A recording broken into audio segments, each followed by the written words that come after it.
All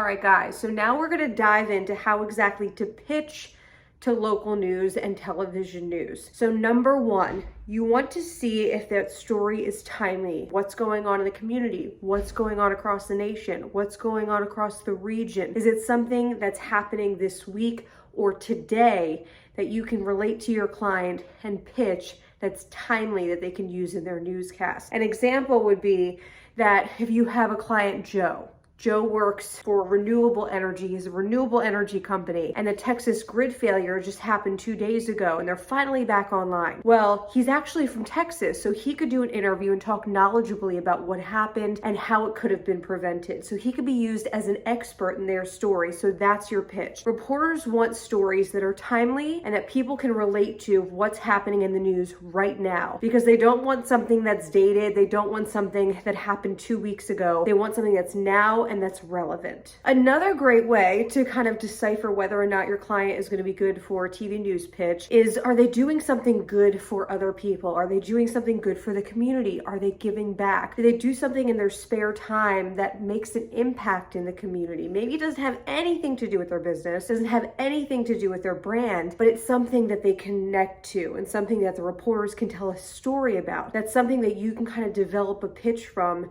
that will make it more newsworthy. All right, I'm going to give you 2 examples here of what this kind of entails. Now, they want authenticity. They want people to be vulnerable and real when it comes to stories for local news. They really love emotion. They don't want you selling anything. They don't want you boasting about your brand, all that kind of stuff. They want your client to tell a story. So one example is, say Joe owns a hot dog stand in downtown Chicago. You represent Joe. He's your publicist. He owns tons of hot dog stands across the city, and people know him for his hot dog stands.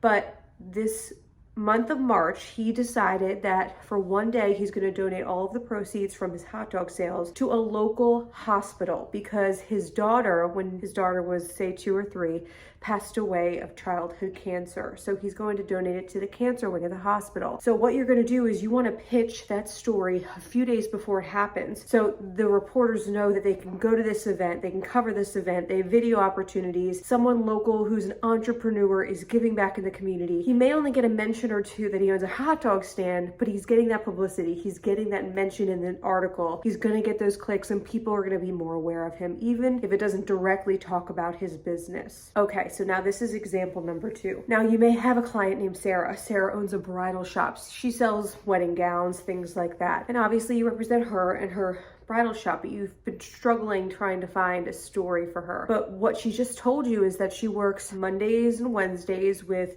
teenagers for about an hour a day and helps them get ready for college, mentors them on things they need to prepare, resume writing, things like that. And she does that because she was adopted when she was younger and never really got the education and didn't have the opportunities to prepare her for college. So she never went to college. So she's giving back to the community. So you can use her story that she is an inspiring entrepreneur, helping local teenagers in the community, taking her time, and she just happens to own a bridal shop in the community. So that's the story. Now, speaking of your client's story, this is something you should talk with them about as soon as you get them as a client, as soon as you take them on, when you're having your conversations with them. You want to ask them all of the questions. Some of them may be a little invasive. If they don't want to answer, that's fine. But it's those questions that you're going to unveil and find out who they really are as a person and how you can get that good backstory that could possibly be something that's going to feature them on the news. You just never know. You want to make sure that it's not just a very cut and dry situation, that you find out who their siblings were, who inspired them to create this business, what inspired them to start this business to begin with, who were they inspired by in high school, where did they go to high school, where did they grow up, where do they live now, and why do they live where they live now. You want to get all of these answers, create a document so you have that, so you can kind of pull ideas from that when you're pitching them throughout the entire time you're working with them, which is really key, because certain people in their life who may have molded them to who they are today could help you develop a really great pitch for that specific area of where they're from. Another thing to think about is current events. What's happening in the community, what's happening across the nation right now that maybe your client can also relate to, talk about, or even has an interest in that could be a really good pitch for them. So one example is, say your client is a minority entrepreneur who was adopted at a young age. I know we keep talking about being adopted, but it's an example of one of my clients. You can kind of relate that to what's happening right now with Black Lives Matter, the Meghan Markle. There's ways that you can kind of mold it so it's relevant and it has something to do with the stories today, the stories the reporters are covering today in your newscast. And also an important thing to do is watch the local news. Make sure you're just aware of what they're covering, what's going to be coming up the next day. And think about if there's ways that your client can kind of, input themselves, use their expertise in some way so that you can pitch them the next day in relevance to what's going on. Another way you can get your client on an interview is, are they an expert?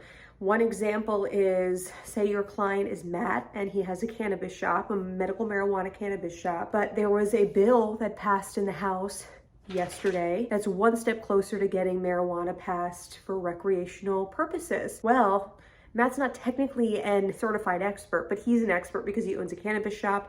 He's been doing this for a while. So you can pitch him as an expert to give his advice, what he sees for the future, what this would mean for the community, for a local story about cannabis possibly becoming recreational. Now, he might just get one mention for his business, but people now associate Matt as an expert with cannabis. So that's great publicity for your client. And one of the last ways that you can kind of figure out if it's worth pitching your client is what's happening nationally and what's happening on a local level when it comes to events, things going on in the community. Obviously, the pandemic put a pause to everything, but there's going to be more events going on, and you kind of want to just keep track of what's going on in your client's community where they live. So say your client, she owns a running store and there's a 5K coming up next week that will donate money to some sort of cancer research.